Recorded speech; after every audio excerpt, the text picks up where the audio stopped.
नमस्कार दोस्तों, स्वागत है आप सबका भद्रा आईएएस अकेडमी में। आज का डेट है 20 अप्रैल 2023, बट क्योंकि कल के सेशन में हम लोगों ने ये क्लास नहीं किया था, तो यस, आज का और कल का एक साथ हम लोग यहाँ पे करंट अफेयर्स एनालिसिस डिस्कस करने वाले हैं आप सबके साथ। नमस्कार दोस्तों, मैं हूँ शुभदीप और इस पूरे पीडीएफ का कंपाइलेशन नीचे डिस्क्रिप्शन सेशन में लगा दिया जाएगा। आप वहाँ पर अगर चाहे तो डायरेक्टली इसको डाउनलोड भी कर सकते हैं। चलिए, सबसे पहला इंडियन एक्सप्रेस से न्यूज़ है, फार्म डिस्ट्रेस इंडेक्स। तो बेसिकली ये फार्म डिस्ट्रेस इंडेक्स है क्या? ये एक अर्ली वार्निंग सिस्टम के तहत काम कर रहा है। फार्म डिस्ट्रेस इंडेक्स ये बेसिकली डेवलप किया गया है साइंटिस्ट के द्वारा, जो क्या central research institute for dryland agriculture के साइंटिस्ट है, उनके द्वारा। राइट नाउ, क्योंकि बोला जा रहा है ये अर्ली वार्निंग सिस्टम और नाम से फार्म डिस्ट्रेस इंडेक्स, इसका मतलब क्या पता चल रहा है? इसका मतलब शायद एक ऐसा इंडेक्सिंग जिससे पता चलेगा दैट कोई भी रीजन के जो फार्मर्स है कितने डिस्ट्रेस में है। राइट है ना? जी हाँ, वैसा ही कुछ है। तो ये इंडेक्स जो है ना, इसको 21 सिंपल क्वेश्चंस के आधार पे ये इंडेक्स बनाया गया है और ये क्वेश्चंस जो है it is based on financial, emotional और different other parameters. In fact index can sense imminent distress at least 3 to 4 months ahead of the actual occurrence। जी हाँ, जब भी सोचो, से फॉर एग्जांपल आपको अभी कितना चल रहा है? अभी आपका अप्रैल चल रहा है, राइट? अप्रैल, मई, जून, जुलाई। अब सोचो जुलाई में या फिर अगस्त में ये डिस्ट्रेस आने वाला है, तो ये 21 सिंपल ये जो क्वेश्चंस है ना, जिसमें फाइनेंशियल, इमोशनल, अदर पैरामीटर्स से रिलेटेड क्वेश्चंस है, उन क्वेश्चंस के आधार पर ही समझा जाएगा that you know what will be the upcoming thing that will happen. Right? For example if you could recall that एक क्वेश्चन आया था यूपीएससी में डिजास्टर मैनेजमेंट से, जहां पर क्वेश्चन था दैट आप बताइए क्या क्या इंडिकेशंस होती है ड्रॉट की। होता है ना? तो ड्रॉट का इंडिकेशन क्या हो सकता है बताइए? तो दैट आने वाले समय में जैसे फोडर का अगर दाम बढ़ गया, सोचो फोडर मतलब क्या होता है? वैसे चीज जो कि आप अपने गाय, भेड़, बकरियों को खिलाते हो, उसका अगर कॉस्ट बढ़ गया, राइट? या फिर मॉनसून अगर लेट से आया या फिर जल्दी अगर मॉनसून चला गया, राइट? तो ये सभी तो इंडिकेशंस होती है ना। तो वैसे ही फार्मर का डिस्ट्रेस का इंडिकेशन क्या है? ये जो इंडिकेशन है ये हमको बहुत पहले ही पता चल जाएगा। दैट इज वाई इंडिकेशन मतलब ही तो होता है एक ऐसा पैरामीटर जिसको आप थोड़ा पहले ही रिकॉग्नाइज कर लो before they are actually occurring. Is it clear guys? Right? So this is what this index is all about. Now, central research institute of dryland agriculture के बारे में भी ये अगर डिस्कस कर ले, इसका हेडक्वार्टर है हैदराबाद में। इसको एस्टैब्लिश किया गया था 1985 में। ये इंस्टीट्यूट है under the Indian council of agriculture research और इंस्टीट्यूट को सेटअप किया गया था with the intention of undertaking agriculture research activity in the area that have low rainfall. ठीक है? नाउ नेक्स्ट हम लोग बात करेंगे ग्लोबल बुद्धिस्ट समिट के बारे में। नाउ, प्रधानमंत्री जी पहला ग्लोबल बुद्धिस्ट समिट इनॉग्रेट कर रहे हैं न्यू दिल्ली में। कब? आज और कल। राइट? सो ये कंडक्ट किसके द्वारा किया जाएगा? ओवरऑल ये पूरा बुद्धिस्ट समिट, इसको कंडक्ट किया जाएगा मिनिस्ट्री ऑफ कल्चर और इंटरनेशनल बुद्धिस्ट कॉन्फेडरेशन के द्वारा, जिसका थीम होने वाला है responses to contemporary challenge, philosophy of practice. Right? So overall इस ग्लोबल बुद्धिस्ट समिट का एम क्या है?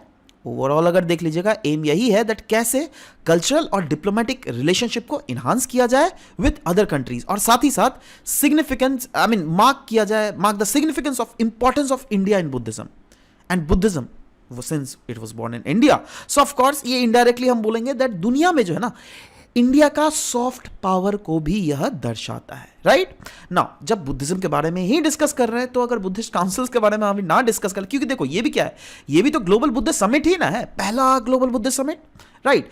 अब पास्ट में क्या होता था? बुद्धिस्ट काउंसिल्स होते थे, राइट? तो उन्हें काउंसिल्स के बारे में हमको पता होना पड़ेगा ना। यस, 486 बीसी में पहला बुद्धिस्ट काउंसिल हुआ था। कहां पर? राजगीर में। तब किंग कौन थे? अजातशत्रु, है ना? और प्रिसाइडिंग प्रीस्ट कौन थे? Mahakashyapa. Second Buddhist council 386 BC में वैशाली में हुआ था। Kalashoka was the king that time and Sabakami was the presiding priest. वैसे ही थर्ड बुद्धिस्ट काउंसिल अगर देख लीजिएगा 250 बीसी में हुआ था, पाटलिपुत्र में हुआ था। अशोका किंग थे और Moggaliputta Tissa was the presiding priest in this third Buddhist council. वैसे ही फोर्थ बुद्धिस्ट काउंसिल की अगर बात करें 72 एडी में हुआ था, है ना, कुंदलवना में। और yes, Kanishka was the king then and Vasumitra जो थे ये प्रिसाइडिंग ऑफिसर थे उसके। राइट? नेक्स्ट आगे बढ़ते गाइस। हिंदुस्तान टाइम्स से ये न्यूज लिया गया है, national panchayat award and GS निर्णय। सो इंडिया के प्रेसिडेंट ने इनॉग्रेट किया था national conference on incentive of panchayat और प्रेजेंट किया था नेशनल पंचायत अवार्ड। तो सवाल होता है ये है क्या? देखो, नेशनल पंचायत अवार्ड जो है ना, ये ऑनर करता है बेस्ट परफॉर्मिंग पंचायत को। कैसे भैया, कैसे चूज करते हो आप बेस्ट परफॉर्मिंग पंचायत को? भाई एक्सेसिंग देयर परफॉर्मेंस, उनके परफॉर्मेंसेस देखे जाते हैं दैट अलग अलग पंचायत में ये जो सस्टेनेबल डेवलपमेंट गोल्स जो है उसको अचीव करने के लिए अलग अलग पंचायत क्या क्या कर रही है, राइट?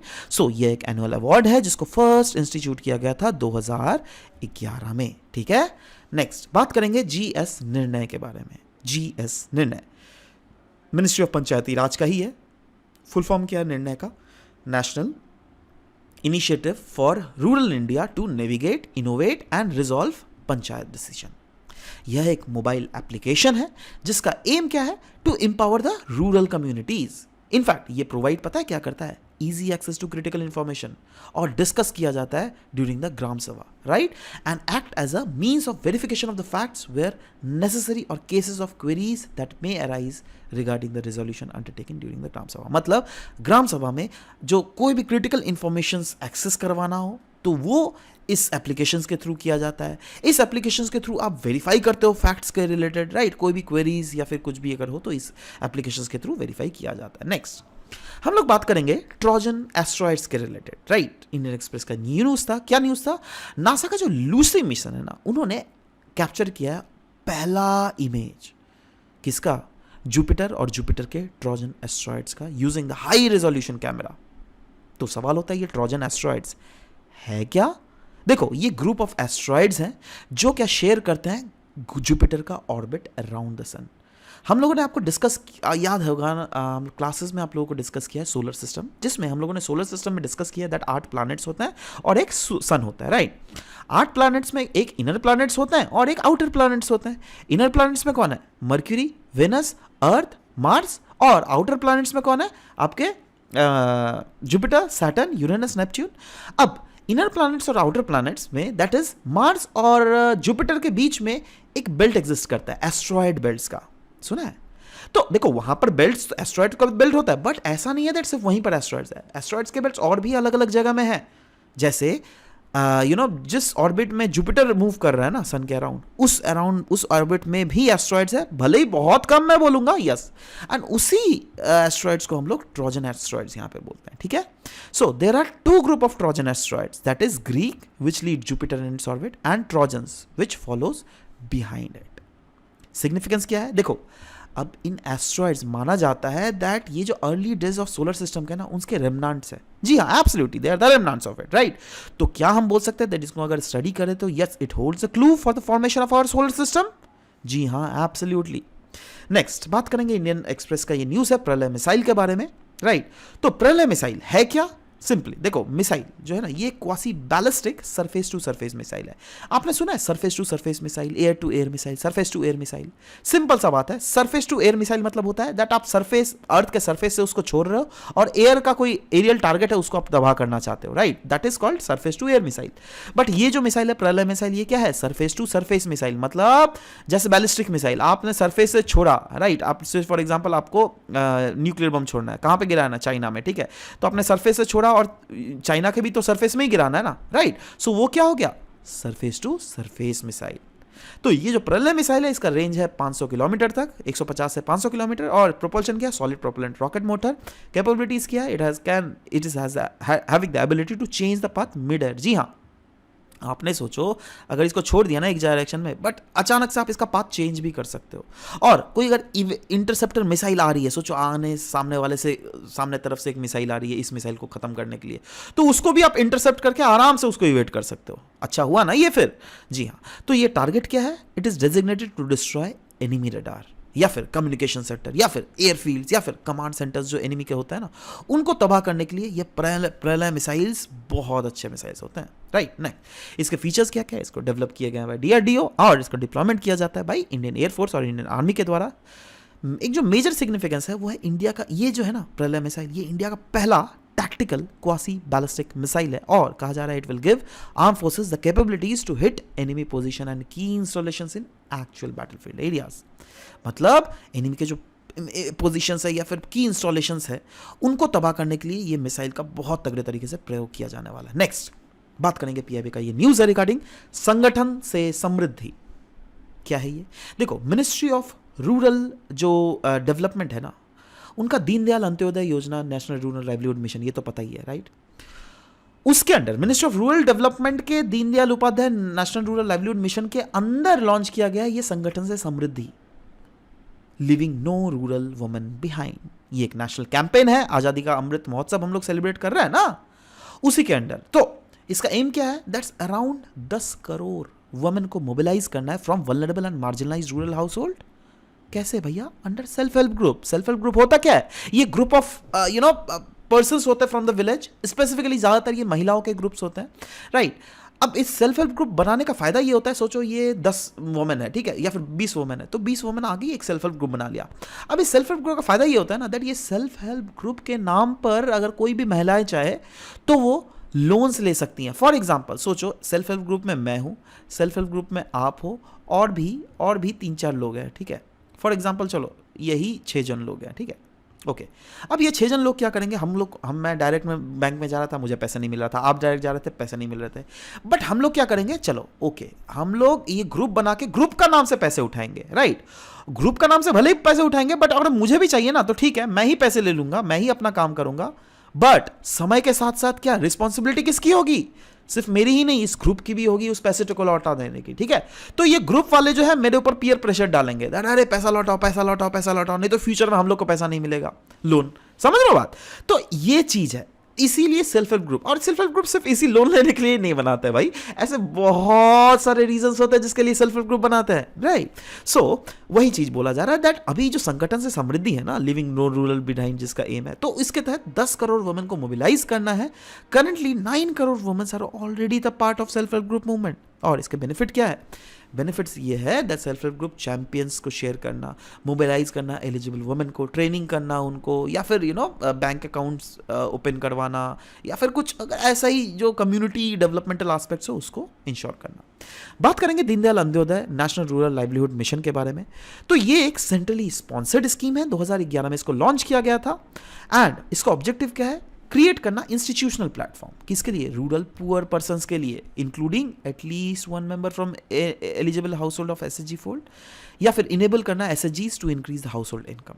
वर्ल्ड बैंक का सपोर्ट है इसका, जी हाँ, aid in part through investment supported by World Bank as well. Target इसका क्या है? 7 crore rural poor household और 10 करोड़ वुमेन को कवर करना है ना। ओवरड्राफ्ट फैसिलिटी भी प्रोवाइड किया जाता है 5,000 रुपये का। तो ये सब कुछ फीचर्स है इसके। नेक्स्ट पीआईबी से ये न्यूज़ है, UN Women, yes, India has donated 5 lakh to the United Nations entity for gender equity and the empowerment of women, that is UN women.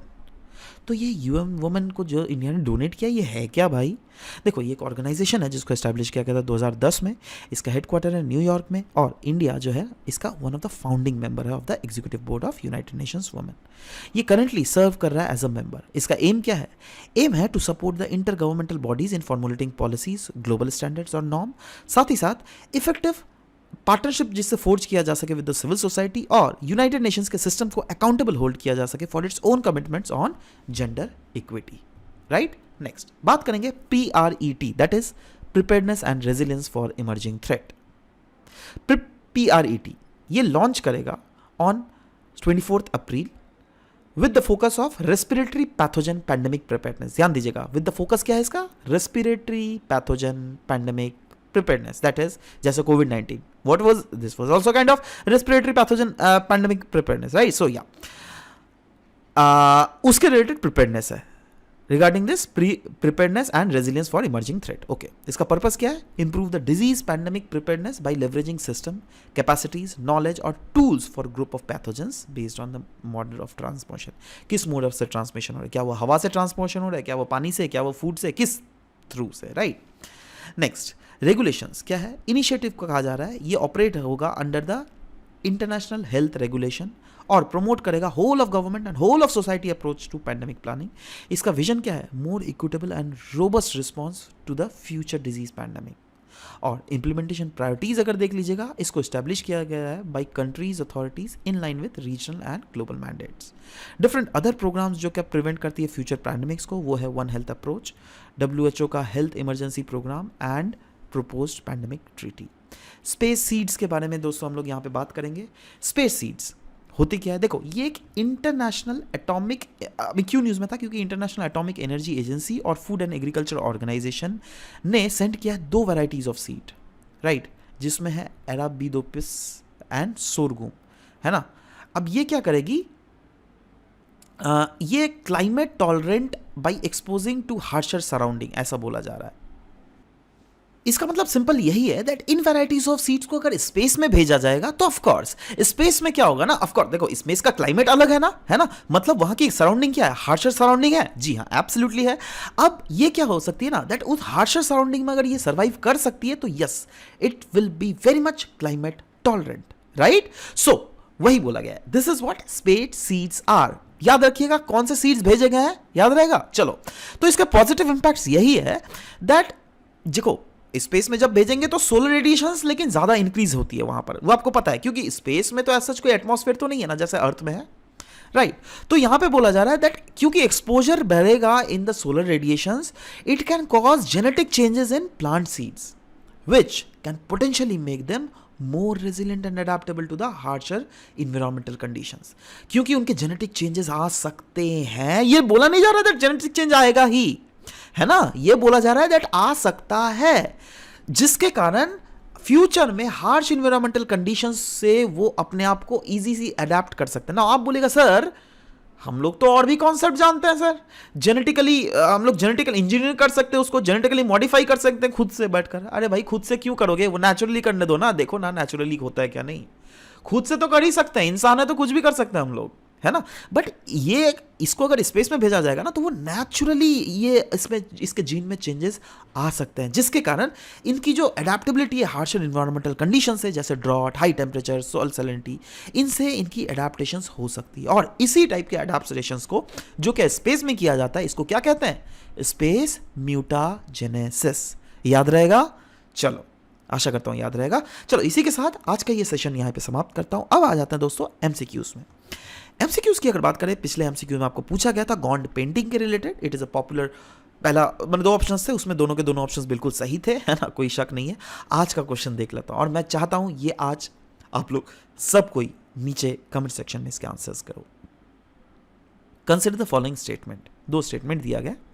पहला है Moggaliputta Tissa presided the 3rd Buddhist council, और दूसरा statement है 2nd Buddhist council was performed at Vaishali. अब बताओ इसमें से correct option कौन सा है, 1 ओनली, 2 ओनली, बोथ 1 and 2, या फिर नीदर 1 nor 2। नीचे कमेंट सेक्शन में मैं वेट करूंगा आपके आंसर्स का। Anyways guys, this was all about the discussions for today's sessions. मिलते हैं आप सबके साथ नेक्स्ट क्लास में। Till then bye bye, take care and thank you for listening to the whole video. Thank you very much.